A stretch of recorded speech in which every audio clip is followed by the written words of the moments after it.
And it's to Boston, and Boston is one to beat, and Boston's into the corner for a try, the first try of the match.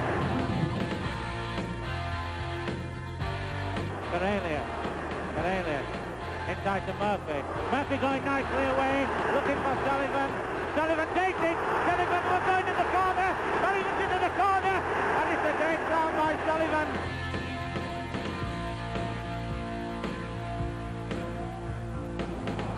Sullivan, can he go? Sullivan, can he go? I think Sullivan will go off length of the field. I don't think anybody's going to catch him.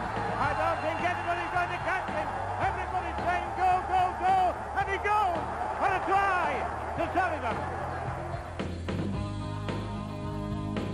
Beavers, now inside from Eadie, and Eadie can run. There's a chance Silver gets it, he'll be in.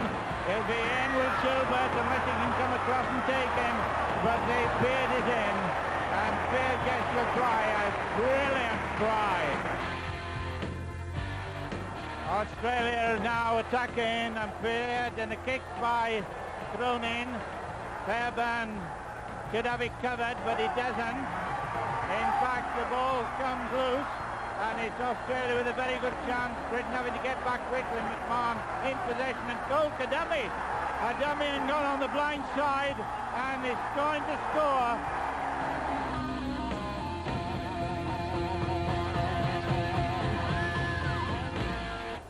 Walters, the good ball to Renouf. Renouf's into the corner. Oh, it's a try! A try for Australia!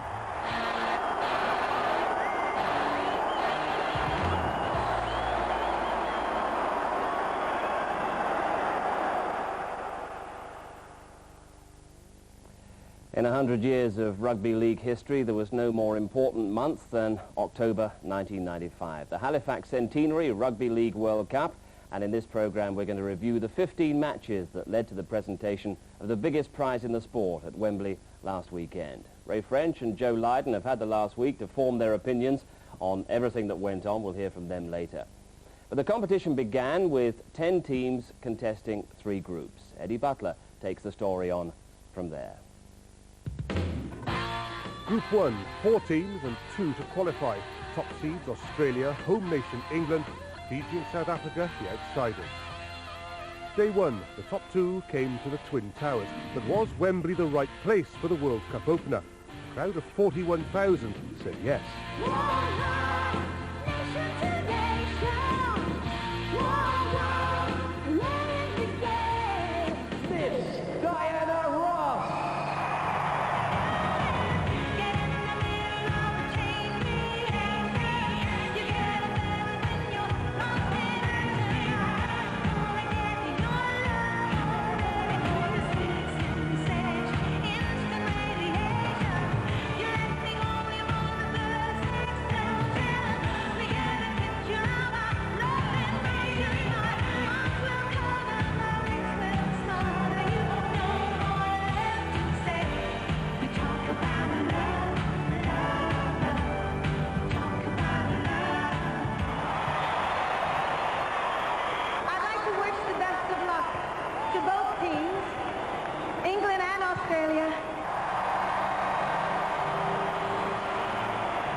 The 1995 Halifax Centenary World Cup about to get underway. The top 2 seeds, England v Australia from Group 1.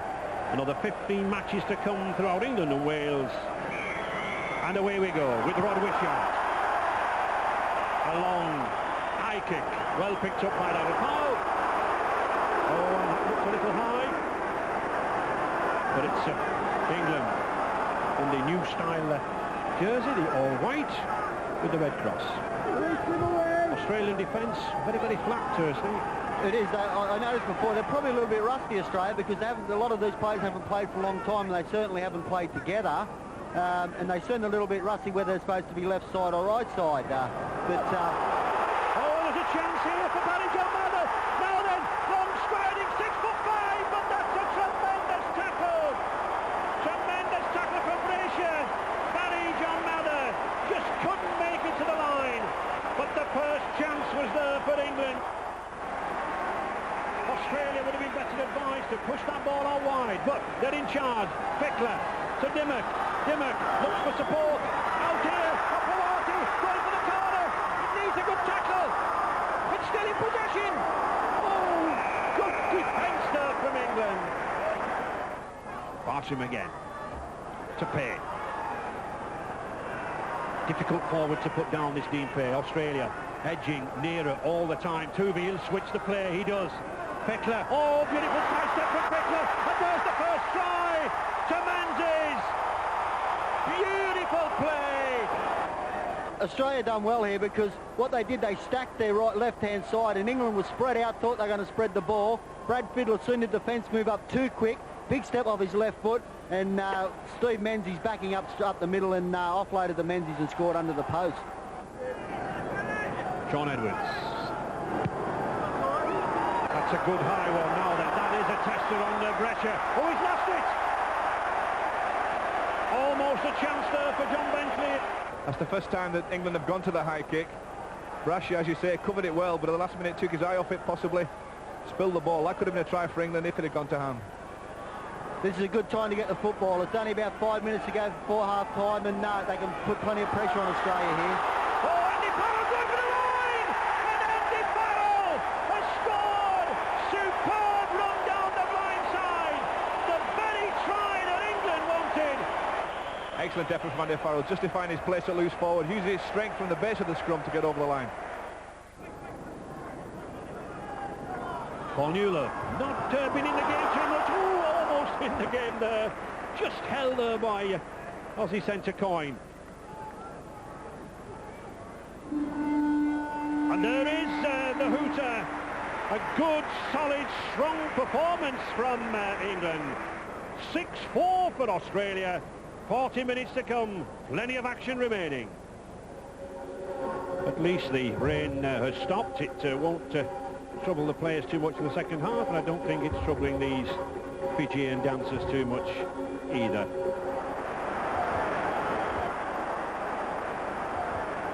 Edwards again. Another high one. Latasta. Play on, I think. Yes! Play on to Barry John Mather. Driving for that line. He flicked it behind him. Going for the line. Jason Robinson. Oh, can't get it down, surely. He's on his back. He was fighting frantically to turn himself over. I think he knows in his own mind that he just didn't get it down. Couple of tackles remaining in this sequence. Surely Edwards will want to move it wide. He does. Sakal has got Newlove out here. Newlove has got Rudnitsky. Newlove going himself. Can't get the ball away. Excellent tackle there by Coyne. On the sixth tackle. Chris Joynt drives through. There's a chance for a try. Mr. Cummings checks with the in-goal judge and he'll want to try. Once again, the kicking game, little chip kick through from Joynt there. Brasher makes a big mess of it. It doesn't look like the Brasher did get any touch to it, and it's a fair try. England 10, Australia 6, 5 minutes into this second half. Menzies significantly keeping out wide, looking to use that burst of pace. Fickler again, does well to get his pass away. Nice inside to Tuvey. This time to Coyne, he's got Wishart inside him. Good covering there from Paul Newlove. That was danger for England. This still is.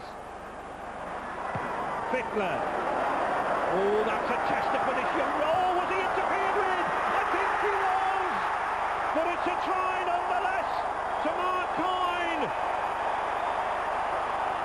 Brad Fiddler, well, how calm was he when he kicked that football? It was a great kick. Chris Radlinski just lost it somewhere in flight. The ball bounced kindly for Australia, but there was Coyne on the spot to touch down for 4 points. It was a great kick from Fittler. All square, 51 minutes gone.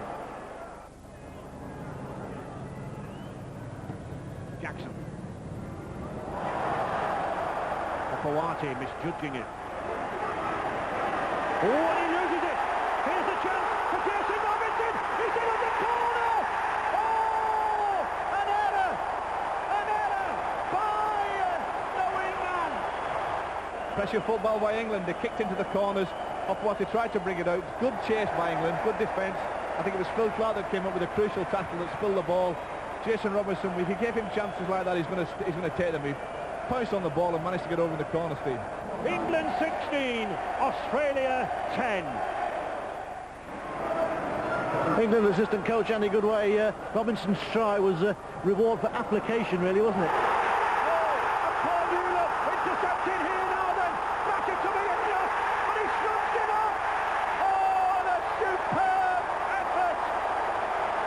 You see, Jimmy Dimmick, that's inexperience. There's no need to push that pass. Paul Newlove just said, thank you very much. He's smiling before he gets to the line, Newlove. Great fend, right arm fend, pushes Brasher off, still smiling. 4-pointer. The England coaching party on their feet. John Joyner, the assistant from Castleford, Phil Larder, at last a smile on his face. It's England 20, Australia 10. I mentioned early on, Steve, that only 5 of these players had actually played at Wembley. And what I was interested in, yesterday afternoon when players normally visit, Australia didn't come. No, they didn't. They chose not to come. Terry Hill's made a big break down the outside here. Terry Hill, he's got space for a cracking tackle by young Radlinski. That was a try-saver. And another one on Hopewati. The England cover, flooding back, but still Australia. Coming in here to Dimmock. Dimmock puts the ball out. It's back to Menzies, and Menzies is going over. Once again, support play. Australia are not out yet. And it's that man, Menzies, try-scorer supreme, puts hope again in those Australian fans. The ball comes out, maybe a little bit fortunate when the pass from Dimmock here comes off an Australian hand. But Menzies there on the spot again to get his second try of the game. Into injury time now. English supporters keeping their fingers crossed. Australians urging them on. Just 4 points the difference. A couple of minutes into injury time. We have had some stoppages, of course. England will now be looking to put some tackles in. And there is the hooter. The opening World Cup match is over. And England are the winners. This victory will give them confidence.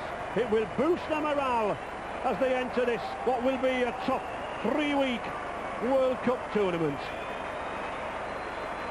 Sean Edwards, the England captain, that was a very satisfying and in the end a very dramatic victory, wasn't it? It was dramatic. We didn't play to the best of our ability. I think we'll have to improve to win the final.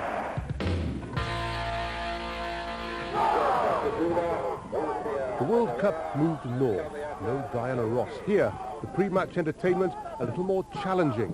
Fiji adding exuberance to the tournament. South Africa, the unknown quantity.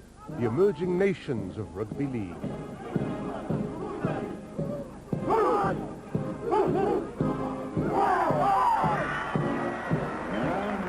Good crowd assembling here at Cougar Park. Many hundreds waiting to come in to look at these two teams. Many of these Fijians, again, recent converts from Union, many playing with local clubs like the Nadi Dragons, but others playing with Australian clubs. And a good charge there by County Balu, driving towards the line, put down, good defence. One of the local players with the Eagles club there in Fiji. Fiji moving it out wide now. Good pass on the outside there. Oh, and the fullback. Savo Tambua nips in for the first try. Just 5 metres from the line. Rather stray pass picked up by Safa Tambua. Oh, he gets away there on the outside. Cutting inside. Looks like Nandruku. Still the pressure on the Batties. Ballot again. The Rhinos charging near, getting ever closer, looking for the first try. Alkmaar, little grubber kick. Comes off.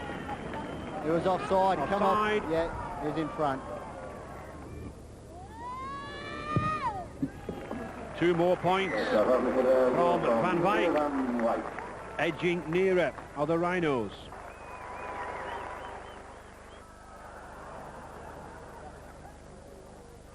Half-time in Keighley. In Yorkshire, time for a cup of tea. Elsewhere, time for a warrior to make his point. The universal language of sport. The point being, please replace your divots. The other Fijians turning on the power in the second half, piling up their points.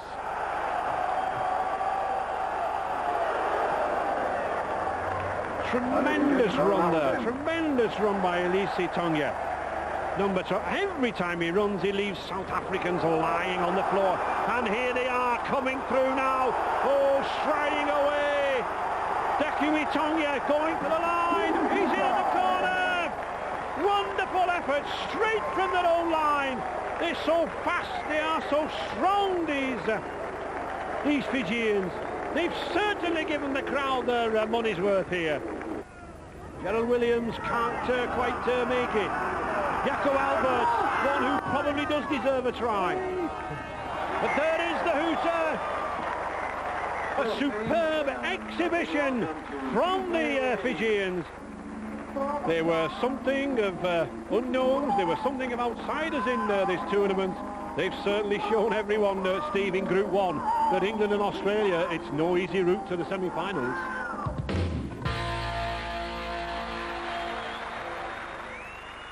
A record crowd for rugby league at Gateshead. A rare day for Paul Harragon, captaining Australia for the first time, despite a fracture of his cheek. In the crowd, scouts from the other code, Sir John Hall and Rob Andrew, perhaps trying to tempt a few to go north to Newcastle. Andrew Johns moving it well with brother Matthew. Oh, and that's superb down the far side there, Danny Moore. And it's Hopewati racing in for the second try. A try. Well, he's not too hurt. Little bit of a hurdling practice. And again, those spin passes moving out. Oh, and it's Matthew Johns this time. Racing in. Again, looking for support. He finds it. Oh, and striding through his Aaron Raper. Looking for a move. Set to move from the... Robbie O'Davis. Oh! Sweeping in, blistering pace.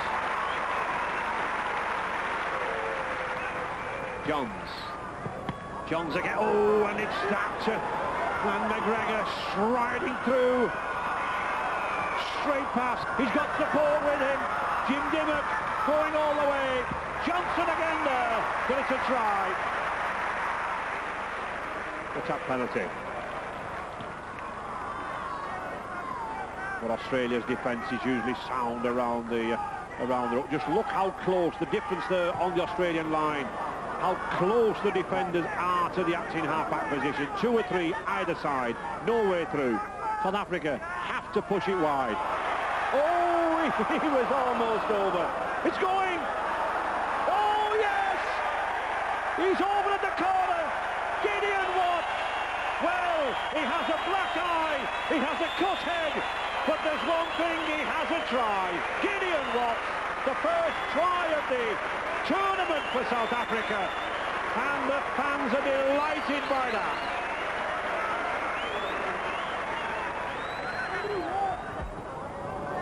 That was a beautiful pass there from Johns.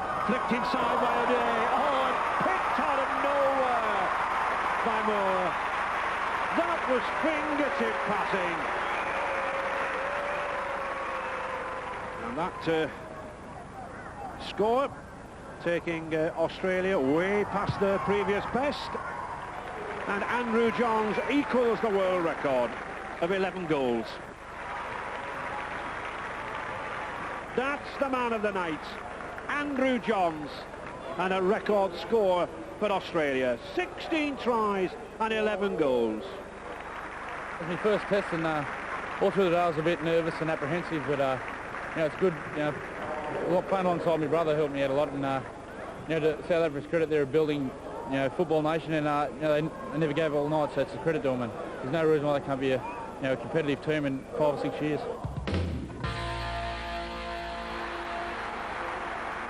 England and Fiji at Wigan, 26,000 at Central Park, and the kick-off delayed to allow the crowd to pack into the ground. Sean Edwards on the bench for England, rumours of an injured knee. Edwards just a spectator at what seemed like a pretty end-to-end game. Smith, short pass to Farrell. Oh, he's got Newlove on the side. Oh, he shrugs off the ball. Goal! Radlinski looks for confirmation from the in-goal judge, and he gets the first try.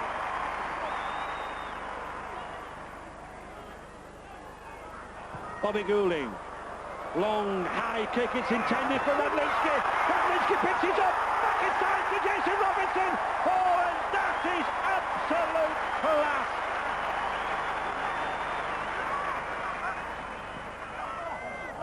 Switch to Tony Smith, good sidestep from the Casamon lad. Jason Robinson saw that there was no way through, pushed it out wide here. Bobby Goulding, Paul Newlove going for that line. He's got support here, he's got John Bentley. And John Bentley, he's in for the try at the corner.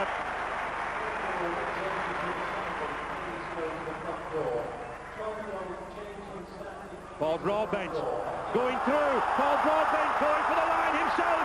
Oh, that's a tremendous run. Tremendous run.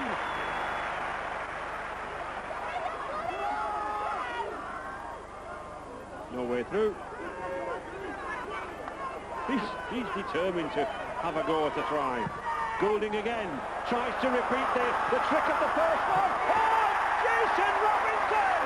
He's in there at the corner. Well, delight on Robinson's face. England have pulled the trick once, and they pulled the trick again. Bobby Goulding. Oh, Horton fairly steaming through here. There's the pace of that lad. Oh, wonderful try for Simon Horton. What a day for the teenagers.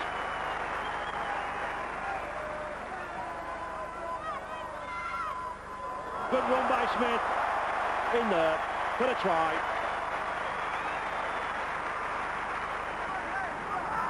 Steve McCurry drives at the heart of defence. Goulding puts Newlove away.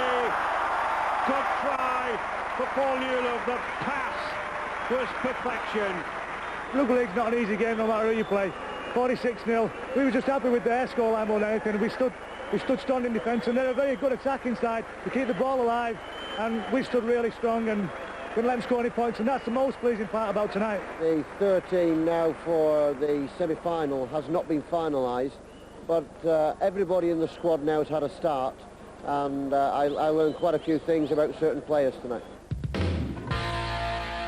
The McAlpine Stadium, sporting jewel of Huddersfield, and the reigning champions Australia looking for safe passage through to the semi-final at the expense of Fiji.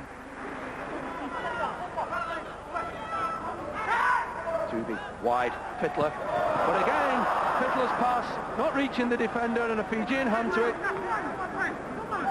So a couple of mistakes there from Brad Fittler, Steve. Yeah, they're moving up very quick on him, the Fijians. But it's here, Tim Brasher in the line. Tooby out to winger number 2 there. Dallas, he's gone outside his opposite number. Brett Dallas picks up the first try of the game. So, Australia in Fiji 22. Dean Pay, number 8. Tooby at 7. Looking for an opening, Tooby. Unloads to 6. Fittler. Looks like gaps open here for Steve Menzies. He's in.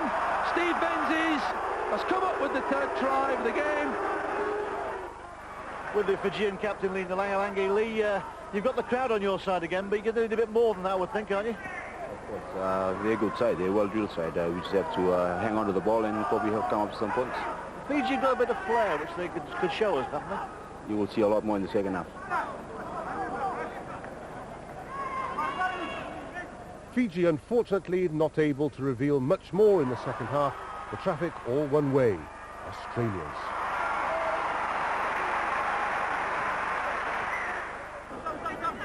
So, Tooby on the 22 to Fittler. Dummies inside, drops it inside eventually. Oh, splendid combination there to Gary Larson. That was a set ploy.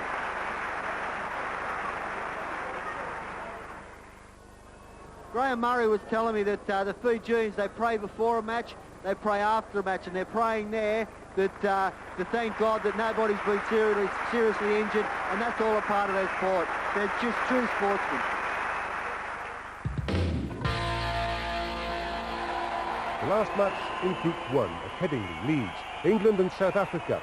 England already through to the semis, and now it was just a question of playing for places, selection for the big games to come. Goulding, Howell. Good slip to Phil Clark. Phil Clark, he's got Pickney himself, and Nick Pickney scores the first try. England now in full flow. The slip to Chris Joynt, back to Clark, to Andy Platt. Again, good tackle there from Gideon Watts. Goulding putting the kick through. And the chase for a fire, but well read by Kumbi. I think in a way, Joe, you know, there perhaps possibly been too much talk in the press about, you know, South Africa's defeats, 52-6 by Fiji, 86-6 by Australia, and perhaps there was a complacency in this England side. I think the coaching staff of England have tried to cancel that out this week, saying that they shouldn't be complacent. They are all playing for World Cup semi-final spots. Oh, and there is one man playing for a semi-final spot. Simon Horton, and somehow I think he's certain to be in the 17. Goulding running across the face of the post. Goulding going himself, cuts inside. Clever play from Goulding. It's Radlinski in at the corner there. Paul Cook looking to squeeze in, but no, just look at the cover from South Africa there. 3 men across, and the prop forward was across at the corner there, Gideon Watts. Well, I think when they're giving medals out for Hart, Joe, these two South African props, Watts and Boyson, they must be first in the queue. But it's England on the attack. Powell changes direction, he gets it to 17 Sampson, and in he goes.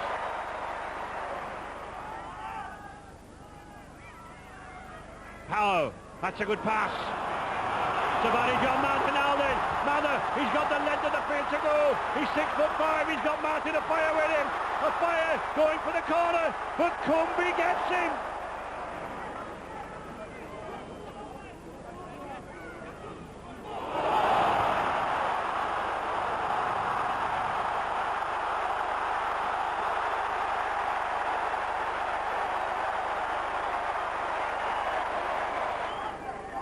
On the fifth tackle. Now then, will they put a high ball up in the air? Will they go for it? They do. Surely a last chance. Van Wyk puts it up. Radlinski's underneath it. Oh, he checks it perfectly. And he comes racing down the middle. Tremendous play by Radlinski. But it's all over. England have won. 46 points to 0. Yes, and the South Africans taking the applause as well that they might. They've worked hard in all of the 3 matches, and I'm sure by the time the next one comes around we'll hear a lot more of South Africa.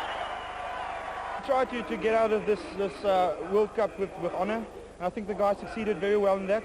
We weren't going to let them get a big score, and I think all that we had to go for here was our honour, and I think we came out very well.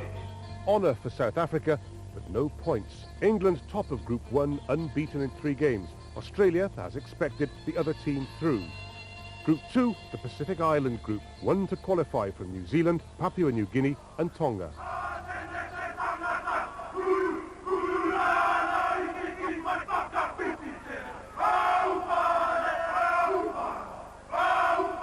New Zealand Group 2 favourites. And Tonga, supposedly depleted by losing Jim Dimmock and John Hopoate to Australia.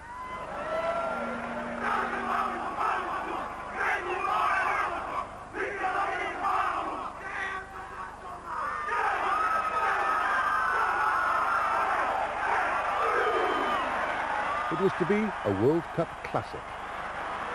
Driving hard, Marcelo. Good position there. This Tongan side. See the white line of the New Zealand try area there.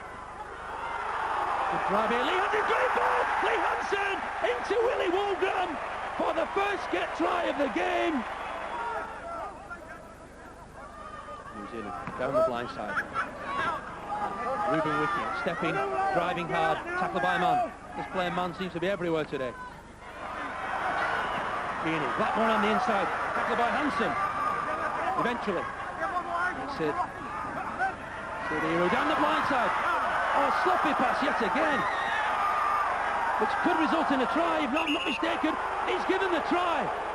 Number 2 for New Zealand. Sean Hoppe has picked up a try to nothing. So now, Stacey Jones teasing this defence, bringing Ponga on the angled run. Ball inside, Stephen Kearney running well. Matthew Ridge in support. Henry Paul there. Is here Stacey Jones. Outside there. Tony Kemp try on the outside. The Tongan defence finally cut to shreds by this New Zealand attacking machine. Yeah, they're keeping the ball alive now, New Zealand. They want another try just before the half-time interval. Henry Paul in, out, stepping, inside there. Quintin Ponga looking to unload. Driving hard, so it's New Zealand looking to get some more points on the board. 5th tackle, down the blind side. Tony Kemp, short pass there. Richie Blackmore. Try for New Zealand.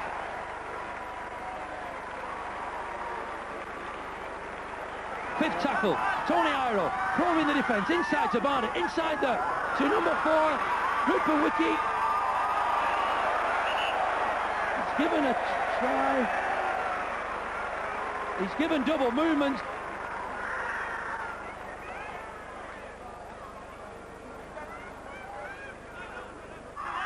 Another blind Dwayne man, dummy inside, pass outside. Still retaining it. Little right times the passing, but they've still got it. 6th tackle. Little chip over the top. He's fumbled it, number 3. It's a try! A try there by Tofa.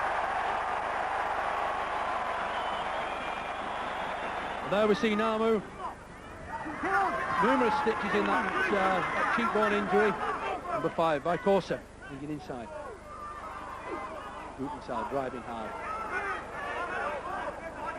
1 or 2 swinging arms here and there, but nothing to the displeasure of... and it's a kick through here from Vicorsa. He may have scored! He may have scored from that super kick through in the corner. 3rd try for Tonga from a kick from Mann in the middle of the field to push Tonga out to 14-12.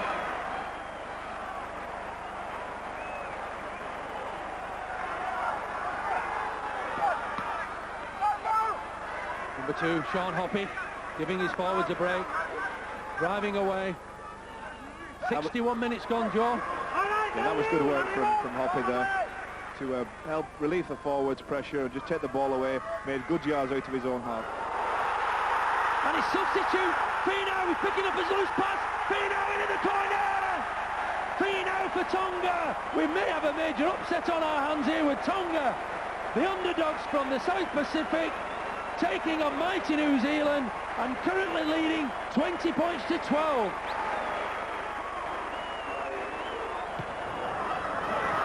Kick into the corner there from number 7 Wolfram, collected there by Barnett, and look at that tackling from Tufa, who pushed him into his in-goal area. A dreadful mistake, and that'll result in a penalty to Tonga in front of the post. They must surely now take the 2 points. He does. No problem.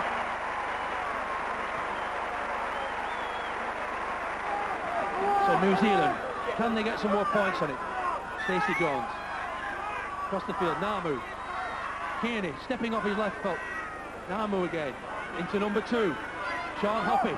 Probing, weaving on the 22 metres.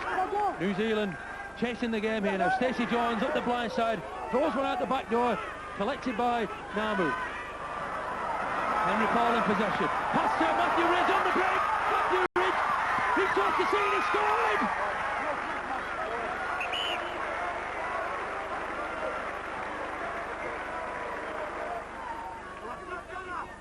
Infield. Namu. Jones. Henry Paul in the thick of action. Basketball pass. Sean Hoppe. We're now inside the last minute of normal time. Kevin Iro weaving his magic. Number 3, Richie Blackmore, pushing him off.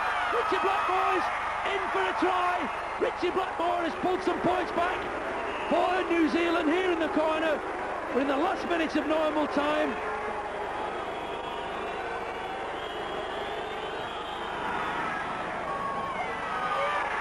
And Matthew Ridge, the pressure kicker supreme, has kicked the conversion to make it 24-all. Sheila must go for the 1 point here. Well, they're going for the try on the left. Kevin Ilo, 5 yards from the line. 5 yards from the line. What can New Zealand do? Tongan defence. Henry Paul, the magician, he's been there within drop goal striking range. I would guess Ridge or one of those players. Matthew Ridge forced him off. Plenty of time. He scored the drop goal. Matthew Ridge has saved the game for New Zealand.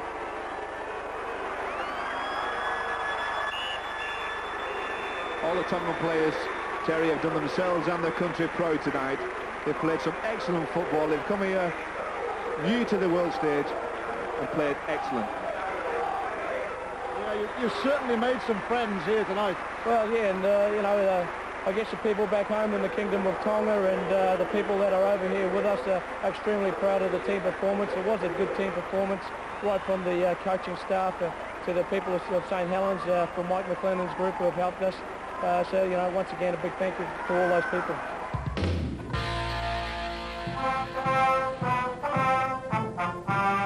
Papua New Guinea, the only country in the World Cup where rugby league is the national sport. Tonga with a chance to bounce straight back after that cliffhanger defeat.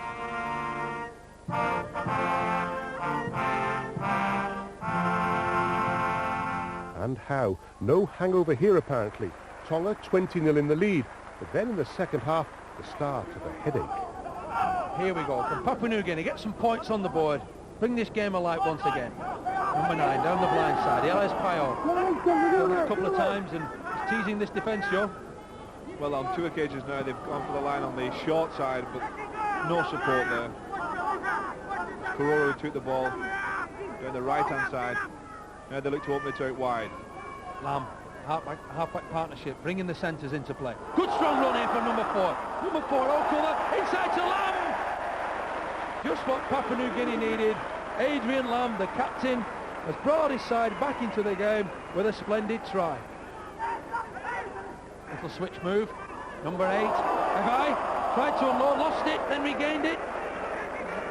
The referees kept with play, no mistake there. Lamb across the field there. Papua New Guinea, gap a mile wide there. Number 1 there, Buko coming in. Gaps appearing in this Tonga defence. Can Papua New Guinea score? Number 6 there, Jean.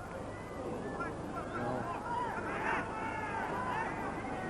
5th tackle coming up. Can Papua New Guinea get some more points? Number 9 there. Pio, he's scored. Pio scored underneath the post.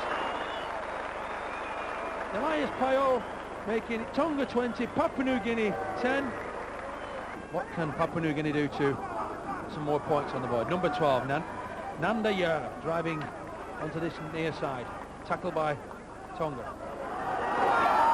Number 16 there on for PNG. Marcus Bai. And a very lively run to accompany his first touch of the ball. Going across field here, but straightening up here by David Buko. On the inside, he's in for a try. David Buko shot through the Tongan defence for a splendid try.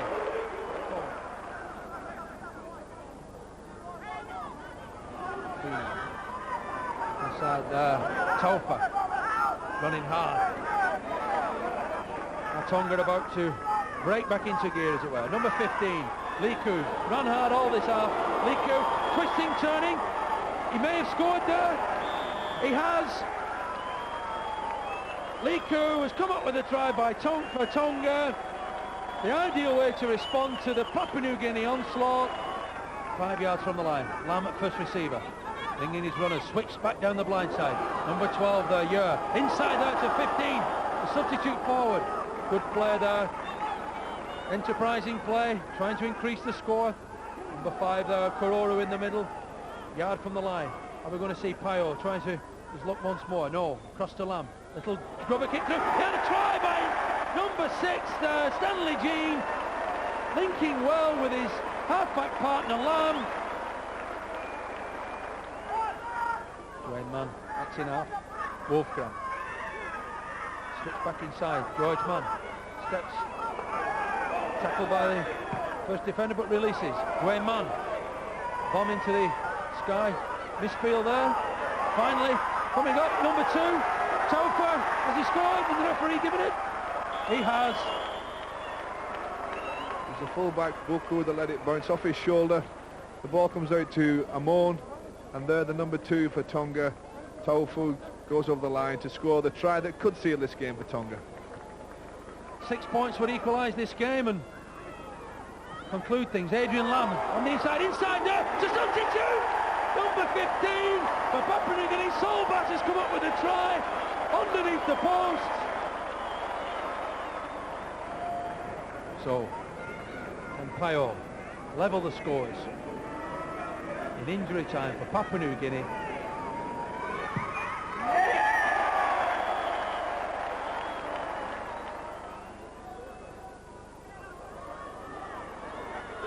Oh, well, there's the final hooter. The final hooter goes, and Papua New Guinea raise their arms with delight. They've scored in the 2nd minute of injury time to rule this crowd of over 5,000 here at Humberside, to bring the scoreline back to 28 points all. New Zealand were at St Helens on Friday. Yeah, that's another task. We played New Zealand twice last year and we're unsuccessful both times, but you know, this is the World Cup and there's a lot of upsets to go, so hopefully it'll be one then too. New Zealand at Knowsley Road, St Helens against Papua New Guinea. The Kiwis at the centre of a drug scandal, losing hooker Sid Ero, who took a swig of the wrong cough medicine.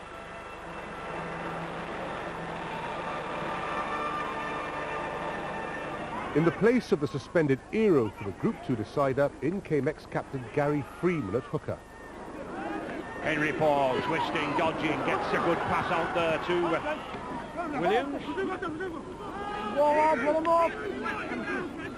No way through. Looking for the high kick from Freeman. It's a good one. It's testing Buko. Oh, Matthew Ridge has caught it. And Matthew Ridge has scored. Oh, superb steal there from the Kiwi full-back and captain. New Zealand just inside the Kumul's 20-metre area. Good, solid defence there from the Kumul, swinging it wide now. Across to Stacey Jones. Jones, good pass over there. Oh, and it's Blackmore racing in. Good play in midfield. Good play in midfield. And he certainly drives with these forwards. And it's Gary Freeman again. In a little bother. I think Gary Freeman using the knee initially and then using the elbow.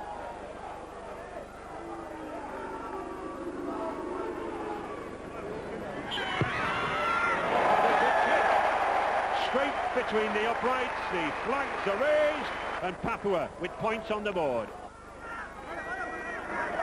And Kevin Iroh now, the two Iroh brothers thrown into the fray. Obviously, Adrian Lamb going for the line himself. He just can't get through. Blistering pace, this Kumul skipper. Payo driving forward. Has he got that ball down? Only the referee knows, and only the referee gives the decision. He says he hasn't got the ball down.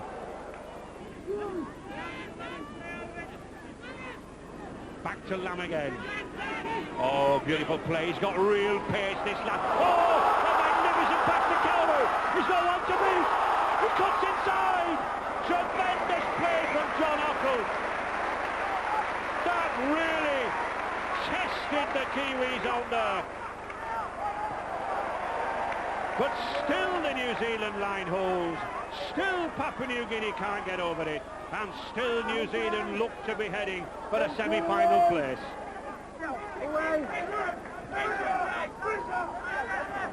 Lamb. That's a good pass from the substitute there. Solba. Tremendous handling skills here now. Oh, it's Marcus Bai. He's going for the line. Oh, and he's in. Wonderful effort. And at last the Cumuls are over there.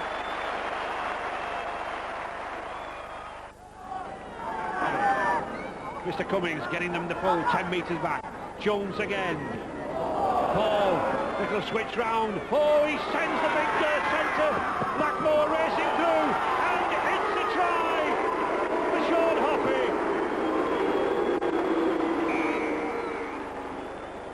The Papua New Guineans there just having a team photograph. Adrian Lamb in the middle. They'll treasure this photograph in years to come. New Zealand in the end clear winners of Group 2 and through to face Australia in the semi-final. Group 3, Wales, like England, enjoying playing on home soil, France and Western Samoa.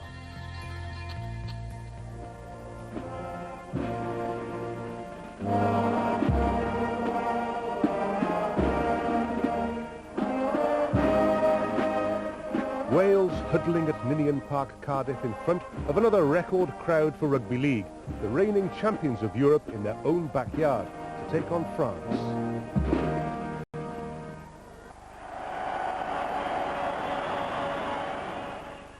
But it's still Wales in possession. Jonathan Davies back again. Here's one man who doesn't need any weight lifting. Oh, Paul Moriarty just couldn't get up there. But he's really causing problems. On the fifth tackle, back to Davies. Good ball to Harris. Alan Bateman's got Sullivan. He's in the corner. Oh, that was crisp passing. That was slick by the Welsh three-quarter line. To Valero. Picked up superbly by Alan Bertman. Ever alert there. Davies going from the acting half-back position. Gets a good pass to Harris. To Sullivan. Sullivan going for the wing, but he's... Oh, beautiful change of pace. Superb change of pace by the St. Helens wingman. Back to Harris. Harris coming more and more now. More adventures from that full-back position. To Martin Hall. Hall finds Ellis again. Good long pass to Devereux. Davies is now wide. Davies, the ball to Anthony Sullivan. And Sullivan's in for his hat-trick. Wonderful rugby again. There is Cunningham and Roland Phillips, the big Workington Town prop. Good pass from Torreira and Fage. Jonathan Davies hurt himself. Oh, good run by Sheridan. He's got support. And it's a good try to Torre. That was good running. We stressed that these Frenchmen have the class, the footballing ability. Wales with a pair of problems. An injury to Jonathan Davies, the standoff injured, making this tackle. And there was a debate over the number of replacements Wales had used. It all ended happily enough. No penalty for overdoing the substitutes. And Davies fit for the next match, and further tries from Iestyn Harris and John Devereux, seeing them safely through.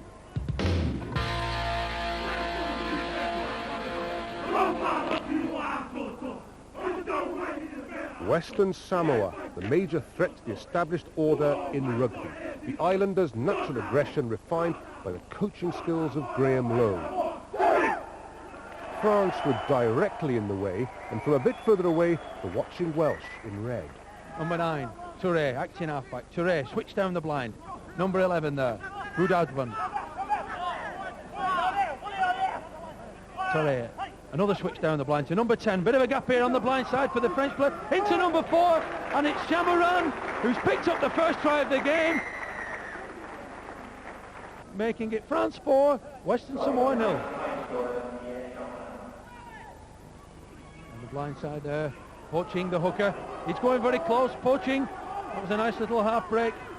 Tackled well there by Cavastay, but it's number 11. In for the try. Tony Tatupo, who just scored. Poaching, acting half. Bit of a complicated switch move. A few passes in that move, and it's Matuta coming up the middle after 3 or 4 switches of play. Intricate move there from Western Samoa. Samoan Demolition Squad.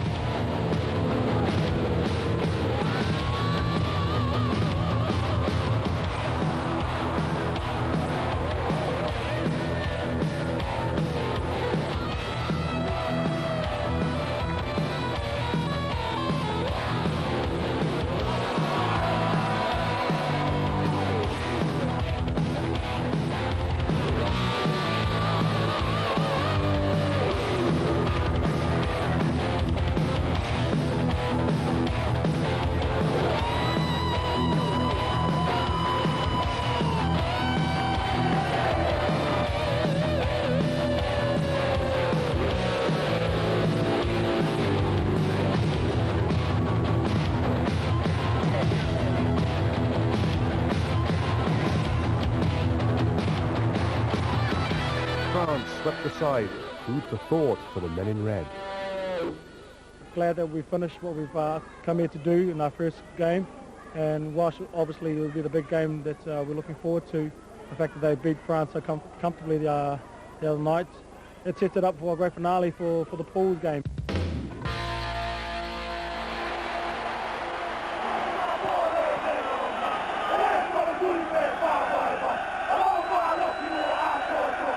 The Group 3 showdown, another sellout, this time at the Vetchfield Swansea, facing down the Samoans, the side with the habit of coming to Wales and knocking them out of Rugby World Cups.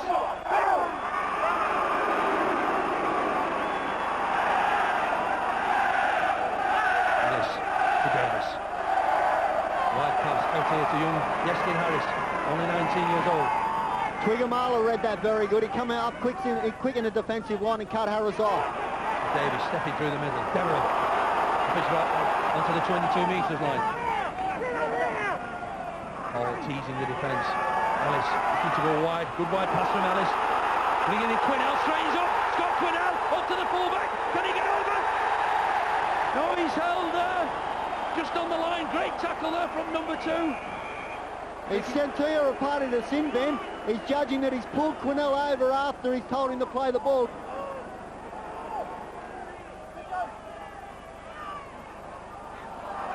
Harris has gone through for a splendid try. 6 minutes into this game. Grimacing with pain. Number 11, Satupu. Crossfield. Brings him. Matautia straightening up. Vila Matautia. He stepped through for a great response. Vila Matautia has scored the first try for Western Samoa. So on the possession, Wales, I mean, practically 2-1 there in the ratio terms, but pretty much even, Stephen, in the territory, Steve. Yeah, it's been even that area, but possession is in the Welsh favour by a long way. So a great kick here by Jonathan Davis for Anthony Sullivan. He dribbles the ball up and he scores! Anthony Sullivan has produced a splendid try. Wales leading 12-8, some 30 minutes. Big hit there from Deverell. That must have hurt. Moriarty comes strong. And Twiggamala tackling upstairs again. He'll have to watch his mark with this referee Smith. All acting halfback. Brings in Moriarty. Good tackle there from Sam Panapa. David Young this time up to halfway. Big hit by Vagana. We've seen some awesome tackling today, and another pile driver there from Vagana. Davis out wide, Scott Quinnell. Crossfield. Moriarty slips on the greasy surface. So on the 5th tackle now. Davis back trying a drop goal. Trying the drop goal, Jonathan Davis. Successful. Good possession play here from Samoa. Carolini in the action. Good drive. Blindside move. Ropati goes down the blind, looking for Twiggamala on the burst. And he takes some stopping. There's this powerful centre, Twiggamala. So Panapa, what can he weave some magic? Sam Panapa to Willie Porchin now. Almost over. Been dragged over the line on his back. Bit of magic from Sam Panapa and the supporting Porching, but no try. And it's Wales still with possession. Phillips unloads. Ellis to Davis. Into the last 10 minutes almost. Out to Adrian Hadley. Outside his opposite number. But no, tremendous tackle by Mark Elia. 4 metres from the line. Martin Hall acting halfback. Looks one way. Comes back. Richie Ayres up the middle. Driving hard. Richie Ayres on his hands and knees. Trying to scramble, but the Samoans hold out. David Young now. He's having a go. Same area. Need a little bit of inventive play here, perhaps Wales. Gaps must be out wide because the defence is very tight. It's Ellis looking down, back down the play the ball area. They may opt for a drop goal perhaps, but with Davis injured, let's see. Back to Harris. Does he try one? He does. And Iestyn Harris, the fullback. Lethargic attack here. But Samoa's throwing the ball around and has come up with Roland Phillips. Roland Phillips inside to Kevin Harris. Kevin Harris has sealed matters here at the bench. Another mistake by Western Samoa. So Wales secured this game and will now go forward to play England in the semi. And there goes the final hooter. Roland Phillips, the Welsh players rejoice. They've won through to the semi-finals in front of a fanatical crowd here at the Vetchfield. I think the boys just got too over anxious in the first half of the game and gave away silly penalties and silly mistakes that, to Wales' credit, made the most of it. They took full advantage of them. The disconsolate Graham Law, but the massive crowd here rejoiced with their players. Arms raised, applaud their heroes. Splendid display from this Welsh team.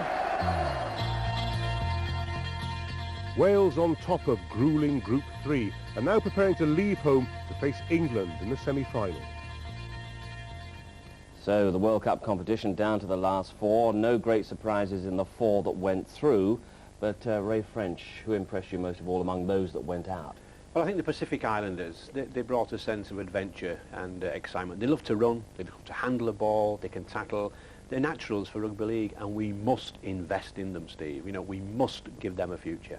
And Joe Lydon, in terms of Western Samoa, enormous physical potential, powerful side, aren't they? Yeah, again, both Western Samoa and Tonga really epitomise what the new era of rugby league is all about, and they played an uncompromising, exciting brand of football. And Tonga really was so unlucky not to progress to the semi-finals. It would have been a major shock for the tournament, but they could have so easily picked New Zealand in that semi-final berth.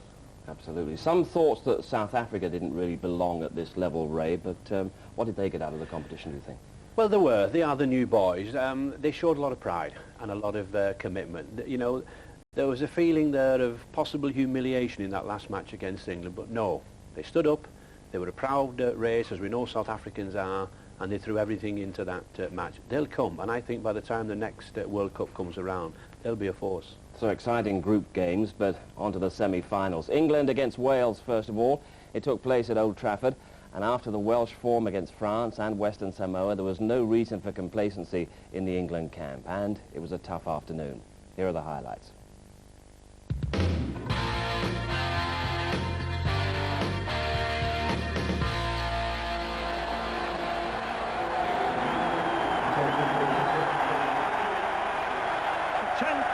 Fans from Wales trekked north to give Wales a tremendous welcome.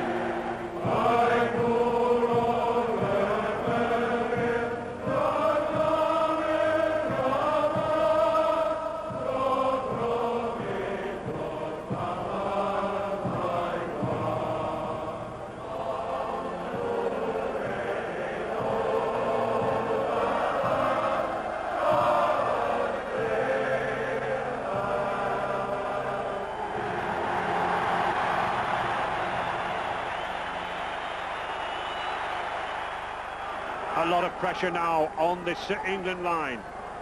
Davis again to put the kick. Ooh, it's almost out of the stadium. Well taken by Farrell. Accepted the responsibility. And Robinson trying to cut away again. He weaves, he dances, he dodges. He beats man after man. Tremendous run out of defence there by Jason Robinson. The crowd getting behind England. Carl Harrison can't get the ball away. He does. To Pinkney. Good display here. Yes, England had a good set of six on the previous tackles, but then a bad kick failed to relieve the pressure. This time they've managed to get it to Wales half, and I think we'll see the kick now. Farrell on this near side. He's got Clark. Can he get the ball across? Picked up by Farrell again. Back inside to Newland. Newland gets it for the corner. Paul Newland crashes over there. Superb effort from England. But it's Wales replying. Paul Moriarty. Offside. Tony Smith in an offside position. And after weathering the storm on the line, 2 points here from Davis would lift morale. Davis then looking for his second goal, and he finds it.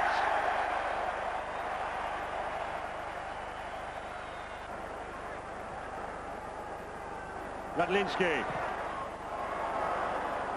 He's got the height, but not the direction. Well, he picks it up again. Still on the fifth tackle. An attempted drop by Goulding.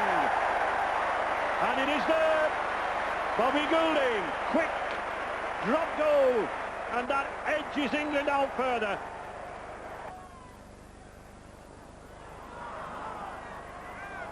Oh, good pass there from Quinnell now. That Wales got a chance out wide here.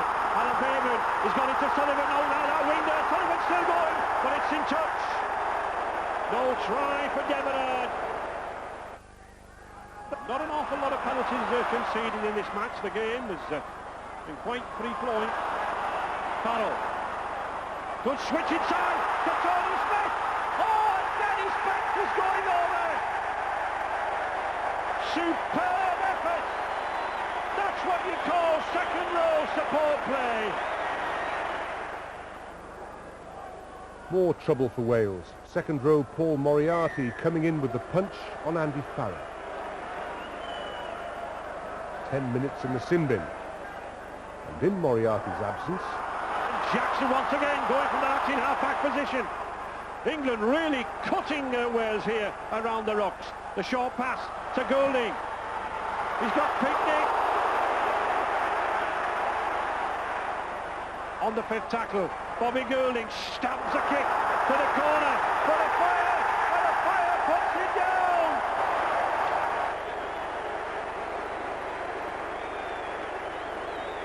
Mike Griffiths and Mike Nicholas there wondering, you know, he's checking his watch, just what they can do to break down this English defence. This England pack troubling Wales. Bobby Goulding again putting that kick for the fire. The fire's there!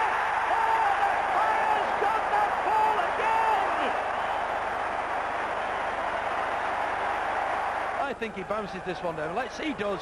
That is not a try. Mr. Hawley had nothing to say. And it counts as 4 points. No way forward. Back to Ellis again. Davis in midfield with a little space. Got Ellis with him. Roland Phillips. Can he get the ball away? No, he can't. Good tackle from Roland Phillips. Plays the ball himself. Phillips, got him in the corner. Oh, yes. And at last, Wales strike back. Number 16, Roland Phillips gives the Welsh support something to shout about. Got Gibbs. Can't escape the clutches of Newland, but still Wales come forward. Paul Moriarty charging to that line. Gets it away to Ellis. Ellis. Oh, double from Ellis. He's going to the line. He's just held up there. A foot short. But it's still Wales. Pressing. Skerritt drives in. But that was good cover by England. Well, Sean Edwards looks bored by it all, but I'm pretty certain he's not. And Mr. Ward just sending Dean Sampson off, I think, to the blood bin. Carl Harrison coming back on. Bateman, Sullivan, trying to go around Robertson. He does. Anthony Sullivan going for the corner. Oh, a magnificent tackle from Radlinski. That was a superb effort from Anthony Sullivan. But there's Radlinski. Cassidy. Penalties conceded 13. That's not a lot for a game of this intensity. Apart from those couple of high tackles. Not too many indiscretions. Oh, beautiful ball to Clark, and he's over. Took everyone by surprise. Phil Clark racing on to that pass, surely to clinch England's place in that final at Wembley. Bobby Goulding looking for his first goal of the afternoon, and I think he finds it. He does. So, a further 2 points from man of the match, Bobby Goulding. And there is the hooter. A gallant effort from Wales here at Old Trafford. But England, rightly I think the winners, 25 points to 10. Smiles on the England faces. And it's been a splendid game, and the emotions running high now. But it's been a fantastic game, and England deserve to go through on merit. Well, Jonathan Davies, that was no pushover, an amazing game in the second half. It's been a pleasure playing with the boys. It's my last game in international football, and it'd be nice to win, but you know, the best side won the day, and I hope they do well next week. Well, you know, the game's given me everything, and thoroughly enjoyed it. Couldn't have wished to play with a better bunch of lads against a great bunch of lads, the English boys. And it's just sad that it's got to come to an end, but there we are. Well, obviously, after absorbing that disappointment, things have moved quickly for Jonathan Davies. His return to rugby union was confirmed this week, and in barely 50 minutes' time, he plays his first game for Cardiff at home to Aberavon in front of a capacity crowd, and also the live cameras of BBC Wales, who will screen the match straight after this programme. The rest of the country will see highlights in Rugby Special. But Joe Lydon, what has Jonathan proved in rugby league after the last few seasons? He's proved an awful lot. Initially when he arrived, he had his critics saying they would never be big enough for the game of rugby league. Jonathan worked very, very hard and let his skills and talents answer those criticisms. I'm sure everybody that's watched him play and played against him alongside him has admired the way he's played the game. He's given an awful lot, but I think he'll admit himself that he's learned an awful lot. And although I am sorry to see him go back to rugby union, you know, I got to hold my hands up and say he's been a great ambassador and played really well, and I just wish him all the luck that he deserves. He's got a few years left in him, hasn't he? I think so, just a couple. And rugby league in Wales, after the excitement of the last month, Ray, that's received a real boost. Oh, I think so. I mean, Wales and Welshmen have been around since the turn of the century in rugby league, and we've had many false dawns with clubs in the past, but I do think the time is ripe for a club. It must be a top club, Steve. We can't have any half measures. We may have to repatriate players. We may have to compensate clubs, but we must put the top players down there, and I believe if we do, I think the Welsh public will support rugby league. OK, big boost for the game in Wales, but England through with a bit of relief, through to the final, to face the winners of Australia and New Zealand, who are playing the following day. Now, New Zealand have always threatened to break through at the highest level, and Australia were only too conscious of their power and potential as they lined up for the second semi-final at Huddersfield. An occasion of enormous tension was to follow. Australia, New Zealand, the second semi-final.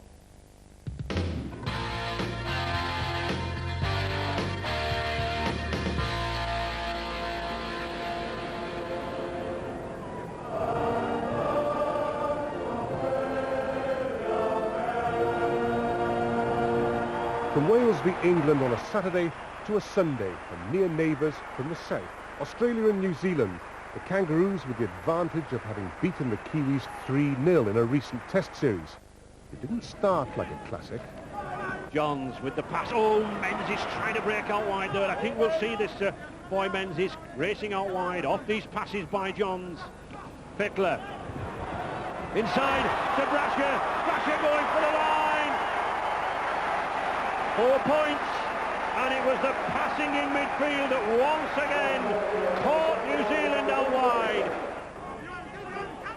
Tuvey didn't relish the attention there. Larson gets that ball away to Coyne. Back again to Carroll. Carroll.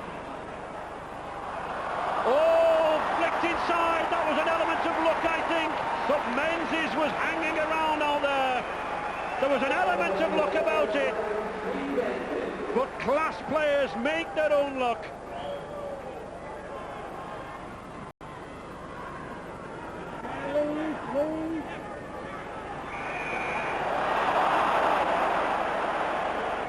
Problems there.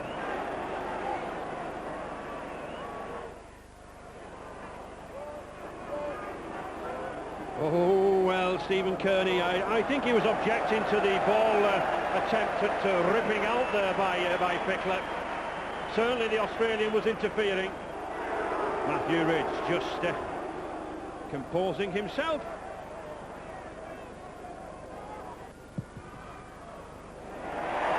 Oh, and he gets the 2 points. So, the New Zealand skipper bringing New Zealand back into this game. This is the danger time now for New Zealand. closing minutes of this half. Australia looking for another try. Out to Dean Pay, good release from Pay. Johns again to Menzies.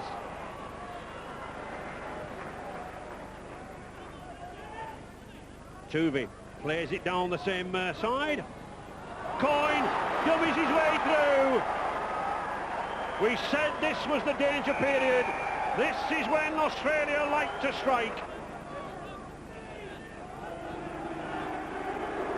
Australia easing their way out of that 20-metre area. Oh, good passing there again, and it's Menzies on hand. Now then, just look at this boy go. It's a race to the line. Matthew Ridge is going for him. Hoppy is there, but he's going to go over.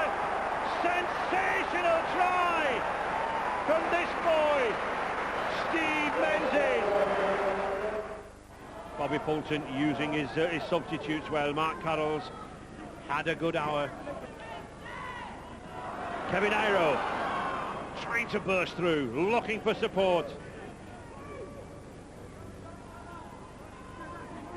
Kearney, that's a good pass to Tony Iro. He's got Henry Paul there. Oh, a beautiful pass from Henry Paul. Kearney inside to Pongia. Back again to Tony Iro. This is good stuff from New Zealand. Oh, just a support player short, but the Kiwis on the attack. Gene Namu, superb long pass to Iro.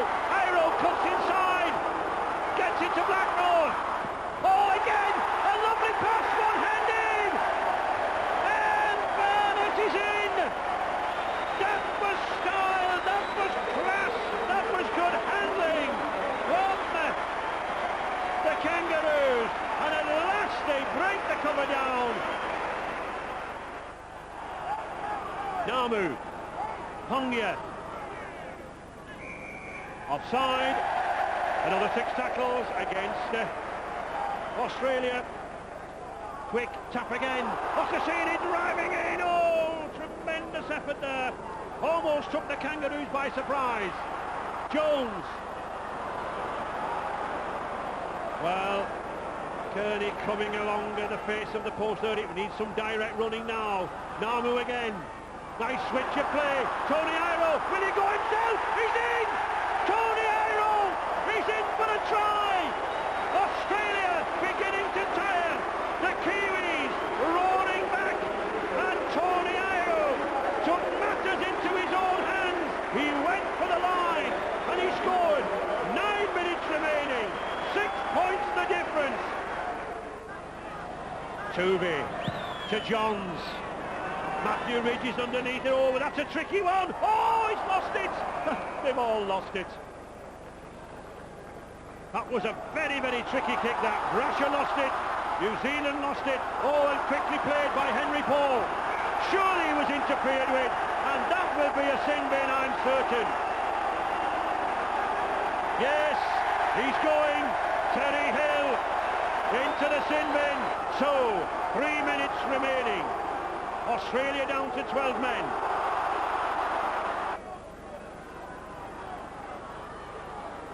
Last gaff for New Zealand now. The message has come down from Frank Endicott that when they've got the ball in the 5th tackle, they must go in the air. They must bomb the Australians, nothing on the ground. Frank Endicott biting his lip. Kearney. Kevin Iro. He's got Blackmore alongside him.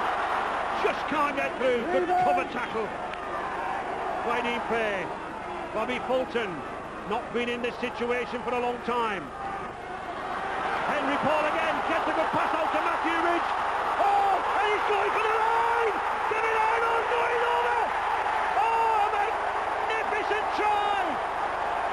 New Zealand have come back, and it's Kevin Iro! The crowd going absolutely wild here! Tremendous effort from New Zealand in this final quarter! And the kick from the touchline from Matthew Ridge, one of the best kickers in world rugby, possibly to take New Zealand into the Halifax World Cup final. The pressure on the skipper.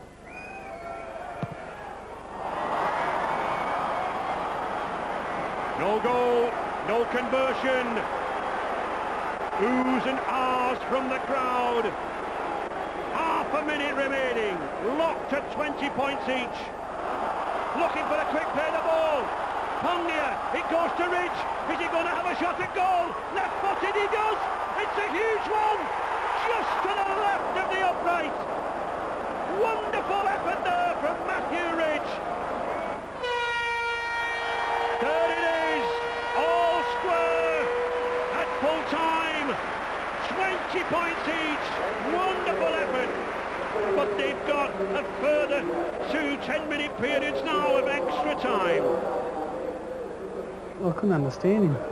What I did tell him was it went to... That's modern technology. They've certainly shown their true mettle this afternoon. I was quite a few seconds when I saw it on my way home. And if next week's as hard as that, I wish I was at home.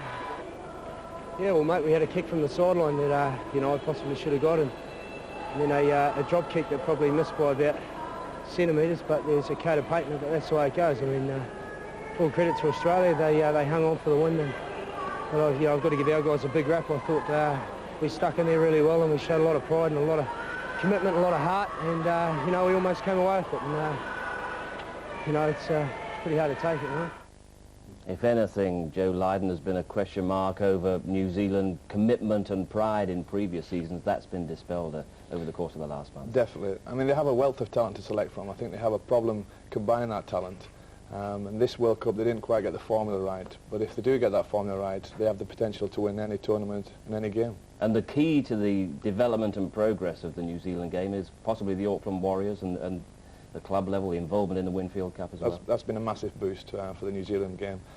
They have the profile now, they're in the Australian Winfield Cup, and they compete at the top level. Not only does it draw the crowds in, but it also brings the juniors through, and as I say, it's great for the game. Well, they came desperately close to the final, but just before reviewing that final, let's turn our attention to the competition that was running parallel to the World Cup, the Emerging Nations competition, which was underlining the international growth of rugby league. 7 teams took part: Russia, Scotland, the USA, Moldova, Morocco, but the final would be between Ireland and the Cook Islands, and it took place on a rather bad night weather-wise at Gig Lane, Bury, but raised certainly a fair bit of Pacific passion on show. There was. It took the Cook Islanders some time to get used to the very bad weather. It really did pour down, but they brought, as you can see, commission and passion to the game. Good handlers, good runners, every one of them, from 1 to 13. They really enjoy running with this football team.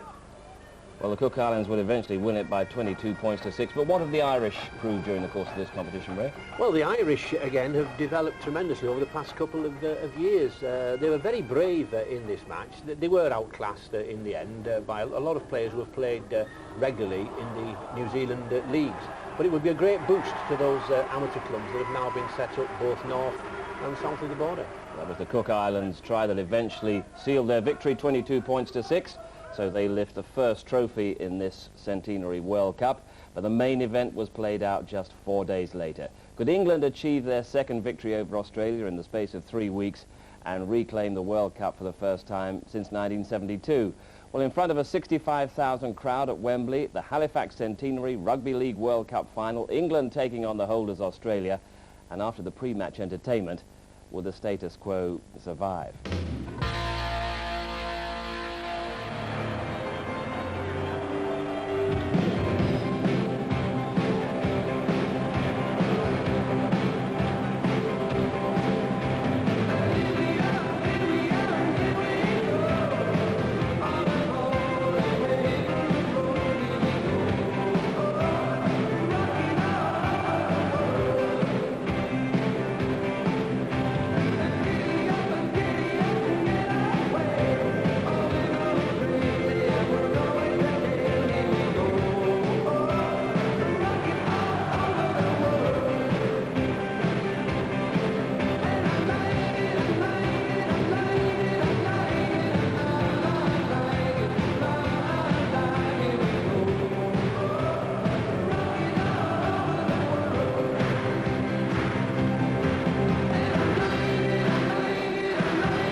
Mr. Cummins.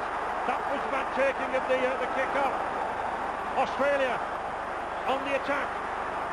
Desperate defence here needed now from England. Larson cutting through. Larson. Oh, he's only got to lean over, surely. No, he's just held up. Australia again. Johns moves the ball out wide. Oh, good tackle. Excellent tackle there from Paul Newell on Terry Hill. Australia moving the ball wide again. They've got an overlap outside.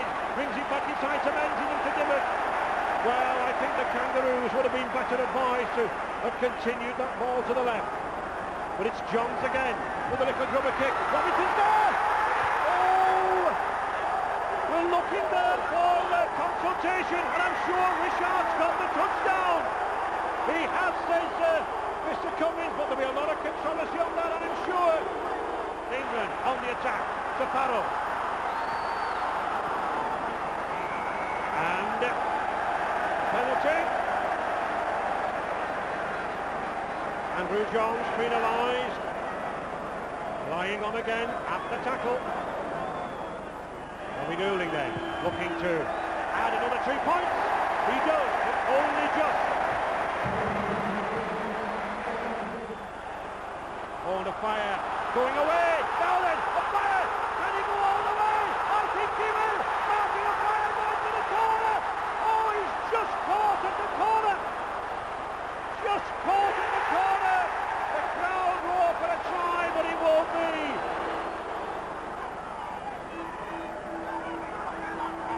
Mark Harrell. Another penalty, I think this time against England, but it was foul play spotted.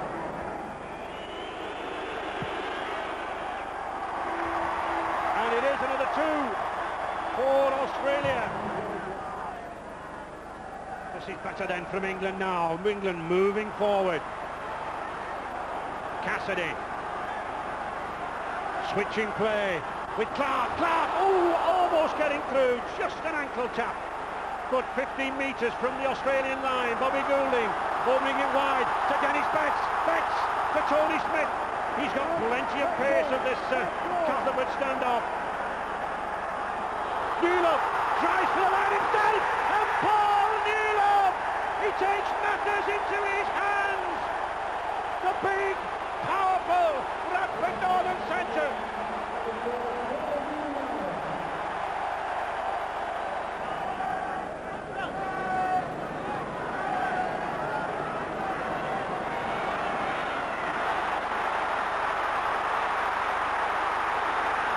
Menzies, well picked up by Chris Rodlinski. That was a vital tackle. 1 tackle remaining.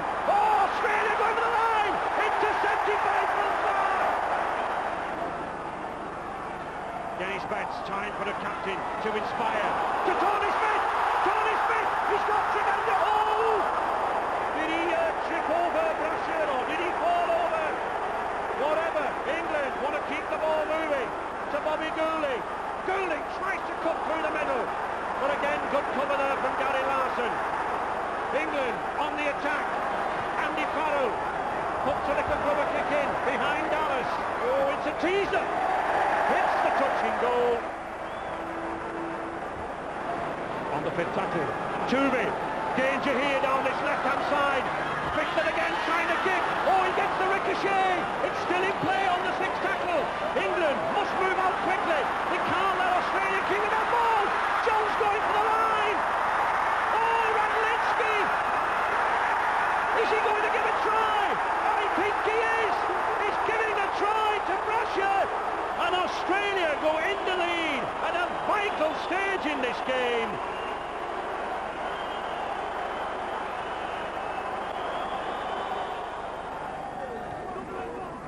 Good pass from Platt. Jackson. England opening up now. Betts. Oh, good tackle and a good pass. Farrell, a beautiful ball out there to Clark, but that's good cover from Australia. Superb rugby from England. And Australia there. Professional foul. No wonder England are annoyed at that. And that surely must be a sin bin offence. Terry Hill, a good tackle. Tony Smith. Jackson. Still Lee Jackson. Puts that kick in for Phil Clark, but it's picked up by Wishart. That's good cover again. Tuvey again. To Brasher. Brasher finds the gap. Well, the ball was knocked down. Picked up by Rudlinski. Forced into touch. There is the hooter. England, sadly for them, is a lost cause. Menzies, Wishart, Coyne and Brasher congratulate each other. It was that Brasher try that was the killer at the end. England have pushed hard during this World Cup, but still lacked the killer instinct to take the crown off these champions. We tried our best. We did what we had. We probably didn't do what we had to do on the day, but when you're talking about rugby league match, not everything comes together for you. We stuck at our task. We didn't have a lot of ball at times, but it was close for a long time, and it's a couple of little mistakes just let them in to take the game just out of our reach towards the end. And there is number 6, Brad Fittler, leading the Australians up those steps for the Halifax World Cup. Yet it means so much to Australian rugby. Presented by His Royal Highness the Prince Edward, and gratefully received by Brad Fittler. Australia, winners of the Halifax World Cup 1995. Yeah, we got better each game, and the boys were under pressure, from at home and from over here. We didn't have much go pressing over the boys. They lifted today, and England played great, but it was quite better. Australia then, the world champions. They're proud world champions. They've deserved it. Yes, Australia world champions once again. The England players, Joe Lydon, have now had, 8 days to reflect on the way they played at Wembley. Should they be that disappointed? What should they regret most of all about that Wembley final, apart from the result? Yeah, the result obviously, but the fact that they had it there, they could have won it. I mean, in my opinion, they were the better side throughout the competition. They had the form and they had the experience as well. And in the last hurdle just failed to grasp it. So they must be very, very disappointed. But they also should be proud in the way they played and they approached the games. But it's still hard to swallow, a bitter pill to swallow. How much did you see Australia improving during the course of the competition compared to that opening match at Wembley? I think markedly. Brad Fittler said at the end there, summed it up, that every game they got better. They became more involved as a team. The pattern developed, and they started to believe in themselves that they could go all the way and win it, which is a big issue. I mean, it's a big to have that confidence. When they first arrived here, I think they thought they were the underdogs, which is unusual for Australia. But as the competition went on, they started to have that self-belief, and in the end, it proved to be right. It's a great belief, Ray, among the Australians.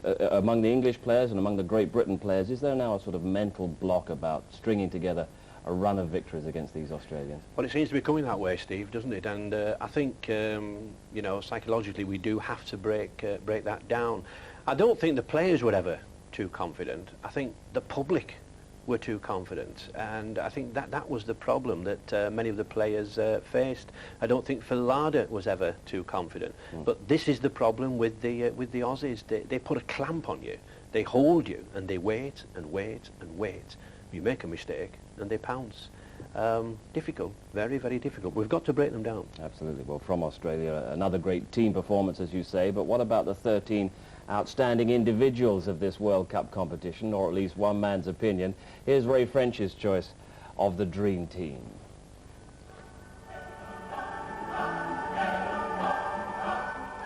Iestyn Harris from Wales, a talented teenager, yet like the best of players, able to ride a tackle. England's Jason Robinson here, always hungry for tries. Just notice how low he goes and at the corner. Blackmore, New Zealand's major strike force, a power in the middle for the Kiwis. And Paul Newell of my other centre, not just a powerful player but pace, deceptive here.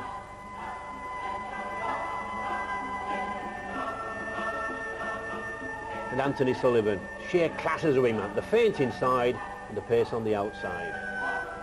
Brad Fittler, always at the heart of the things for Australia, whatever the pressure, always in control, flights the ball and provides a try. And Lamb, the Papua New Guinea scrum half, Just look at the vision here. One eye on the opposition, one eye on his own men, and the perfect pass. And Dean Pay, driving in, powerful. A second row normally, but pace for a prop forward. And Andrew Johns, here playing in the half-back role, but with the passing skills that caused Bobby Fulton to move him to hooker. David Wesley, for me, 21 years age, Papua New Guinea, Canberra Raiders prop forward. He took the Kiwi pack on his own at Nosey Road and almost won. And when you're picking a second row, you want attack. Here, Steve Menzies, with pace, the power to hand off from Australia. And also, you want defence. And that's why I've gone for Larson, Gary Larson. And you need a footballer at loose forward. Andy Farrell played under a handicap in the final, needed painkillers, but a master kicker and passer of the ball. Yeah, good player and good team this. 2 from Wales, 3 from England, 5 Australians, 2 from Papua New Guinea and 1 New Zealander as well. Joe Lydon, has Ray got it about right there? I'd say about right. A very hard job to select a team from such a massive pool of talent, a job that I didn't fancy, and that's why Ray picked it. We're unlikely to see that team in action, but who would you have as captain? Brad Fittler, perhaps? Well, he is the captain of the Australians who lifted the trophy, so I think they got the selection right, so I'll go with him, yeah. Overall, the last 3 weeks, this Halifax Centenary Rugby League World Cup, what has it done for the sport? Where has it left the sport, Joe? I think it's lifted the image. You know, it's been a great tournament. Not only have the fans enjoyed it, the people who've gone along to the games, but also the players that have been involved in it, and it's just left at the right time. Now we have to go forward. We have the product there. It is a great product to watch and a great game to play as well. And now it's just up to the administrators to make sure that they push it forward. Were you surprised? Were you gratified? Certainly at the kind of support that the opening group games got. Tremendous attendances. Not really, because I think it was a little bit of an unknown quantity. People turned out to watch the Ireland teams play. It's a different style of football, but a very exciting style of rugby. And that's what they came to see, and they were pleased with what they saw, I'm sure. And a lot is going to happen, Ray, in the sport over the next couple of seasons. When can we expect the next World Cup? Rumours of a couple of years' time? Well, there is talk of rumours of the World Cup in 2 years' time, with hopefully 16 nations. I think that's a very, very good move. And there's also talk of games in Dublin and Paris. So I think we can look very, very optimistically rugby league-wise. Whether 2 years is a little too early, I'm not too sure. I personally would go for 3. But as long as we could provide the excitement we've had over this past month, I'm not really bothered. And have you seen enough young players coming through at international level to excite you as well? Oh yes, where I really am excited is with England. Never mind the defeat. We do have some young players. I mean, people like Cook and Radlinski there in the back. Jason Robinson is still a very, very young player. Andy Farrell at 20 years of age. Simon Horton at 19 years of age. Never in 100 years has England ever had so many youngsters in an international side. Ray, thanks. Joe, thanks. One day they might beat Australia as well. Wherever rugby league goes over the next 100 years, it can rest assured that the first 100 have been celebrated in some style. The Halifax Centenary Rugby League World Cup has shown that certainly globally the sport is strong, but no one is stronger than those Australians. World champions once again. Bye-bye.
watched some Naked Gun movies that when you introduced me, and I do a lot of undercover work on those movies. Now, let me ask you, if you were in a nudist colony and you had to go undercover, what kind of disguise would you use?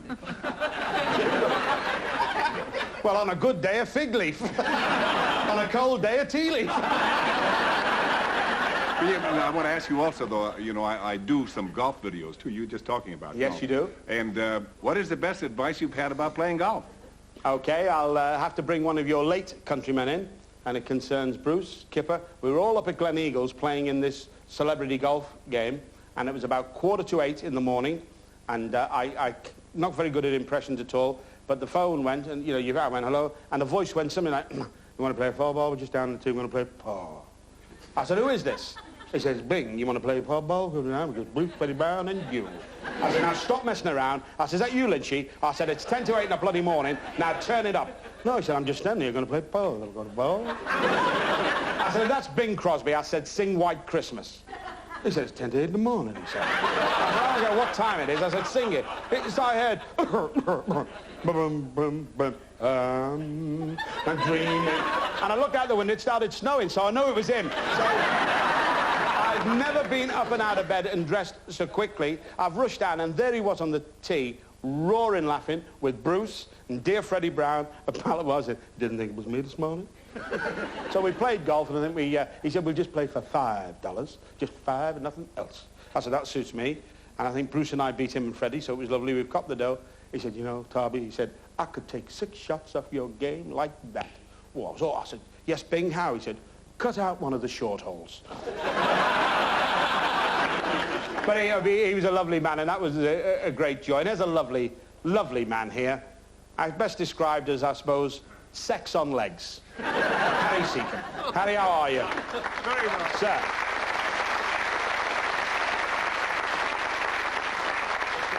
Jim, how many command performances have you done? 4 more than the Queen, Harry. And I've been lucky. I've done quite a few now, and at the Palladium, but I have to say, I don't think I've enjoyed myself in a show when I was a kid as much as when I did the 9 months with you in London Laughs at the Palladium. You'd be waiting in the wings, a hand would go up your behind, got you, whoa, let's get on. I was singing a song called A Dedicated Follower of Fashion. I had a white suit on. Come here, you little bugger, he said, and he's grabbed the back of this jacket and ripped the back out, and the music started, and I've danced on. They seek him here, and I'm looking, everyone's roaring. Well, I thought, I've got to get my own back on him. And in this scene, at the end of the first half, he came round on a donkey cart, dressed as a pearly king and queen with Thora Hird. And they came round, and it's all my old man, said Fuller, and Harry's there. And I just said to the fellow with the donkey, I said, the donkey never misbehaves, does he? You know, never, you know, proves with that. He said, no, don't feed it. He said, you mustn't feed him. He said, the lights come on them. He said, no, you know, all over the place. He said, and he said, they don't eat sweets. He said, sweets run right through them. He said, oh, do they? He said, so I'm right out into Liberties, a big box of licorice all sorts. This old donkey's in the corner in the passage at the Palladium. I said to George Cooper, get us a paper. I said, I'll watch the desk and watch the donkey. All right, son. So well, I'll give this donkey a handful of these sweets. No, loves it. No, much fun. So I thought, lovely. My old man, and Thora Hird was sat right behind its backside. And she sat there, up went its tail. She went, oh. And Harry's going, oh, this is terrible. My old man. So we finished the show, and I've just walked down the corridor, and near the fellow said, I can't understand it, Mr. Seacombe. It's never done that. It's never done that. So I thought, lovely, second house, no one's around. Out come the licorice all sorts in again. Munch. My old man, and all that near above all the music was Thora going, Harry, it's doing it again. The fellow said, Mr. Seacombe, I've examined it. Someone's feeding it sweets. Right, he said. They were wonderful times, and as I said, you learn from working with great performers like them, and then you come to a Royal Command. It was Prince Charles, who absolutely adores Harry and the goons. So he's come along and they're doing all the goon gags, all this, whatever you want to say. And third up was Les Dawson. And Dawson was a magnificent wordsmith who did like the sauce. And he'd had a skinful. And he used to love wrong-footing people. And we're all stood there, and the Prince came up to me and went, Mr. Dawson, Des didn't say again. He went, have you got it? He said, sorry? He said, the money tonight. He said, are you paying us? Well, he went, well, no, I don't. And Dawson said to him, typical. The Prince thought he's talking to an alien. He went, what? And he's walked away shaking his head. We're all screaming, and Dawson looked down the line and went, miserable bugger. Just wonderful times. Then I worked with another mate of ours, Arthur Askey, who played my mum, and he played everybody's mum. He was wonderful. We played Bolton, and the Lady Mayoress insisted on presenting flowers to the company on the last night. And so we're also the finale. Now, there's all little microphones all up the stage, and up she came. And she was like a barrel. She was this big and that wide, and she'd come up like that. A real, you think, you wouldn't like a right-hander off her. I mean, she was like that. And she's come up, and the skirt is stretched tight. She's got the big chain. She said, I'd just like to thank, she said, Mr. Askey and Mr. Tarbuck for making the instant for coming to Bolton, she said. It's been a thrill having them all here in Bolton. She said, now we've got some flowers for the lady members of the cast. And she's done that and bent down to pick the flowers up. And she broke wind violently. I mean, violently. And I've looked at Askey and gone, dear God, there was nothing to do. And she never changed. She just went, ark at me.